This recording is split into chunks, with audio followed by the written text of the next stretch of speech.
আল্লাহ তাআলা বলেন, কিতাবীদের মধ্যে যারা কুফরি করেছিল এবং মুশরিকরা নিজ মতে অবিচল ছিল, তাদের নিকট সুস্পষ্ট প্রমাণ না আসা পর্যন্ত আল্লাহর নিকট হতে একজন রাসূল আসলেন, যিনি তেলাওয়াত করলেন বা পাঠ করলেন পবিত্র গ্রন্থ। তাতে রয়েছে সঠিক বিধিবিধান। যাদেরকে কিতাব দেওয়া হয়েছিল তারা তো বিভক্ত হলো তাদের নিকট সুস্পষ্ট প্রমাণ আসার পর। তাদেরকে এছাড়া অন্য কোনো হুকুমই দেওয়া হয়নি যে তারা আল্লাহর ইবাদত করবে খাঁটি মনে একনিষ্ঠভাবে তার আনুগত্যের মাধ্যমে, আর তারা নামাজ প্রতিষ্ঠা করবে এবং জাকাত দিবে, আর এটাই হচ্ছে সঠিক সুদৃঢ় দিন। নিশ্চয়ই আহলে কিতাব ও মুশরিকদের মধ্যে যারা কুফরি করেছে তারা জাহান্নামের আগুনে চিরকাল থাকবে। তারাই হচ্ছে সৃষ্টির মধ্যে সবচেয়ে নিকৃষ্টতম।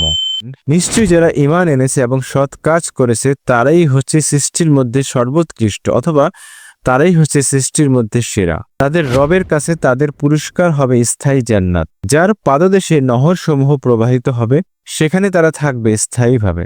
আর আল্লাহ তাদের উপর সন্তুষ্ট হয়েছেন, তারাও আল্লাহর উপর সন্তুষ্ট হয়েছে, আর এটি তার জন্য যে নিজ রবকে ভয় করে। সূরা আল বাইয়িনা ৯৮ নম্বর সূরা, আয়াত হচ্ছে ৮। এটি একটি মাদানী সূরা। ভিডিওটি ভালো লাগলে শেয়ার করে সবাইকে দেখার সুযোগ করে দিন। দাওয়াতি কাজে আমাদের সাথে অংশগ্রহণ করুন। জাযাকাল্লাহু খায়রান।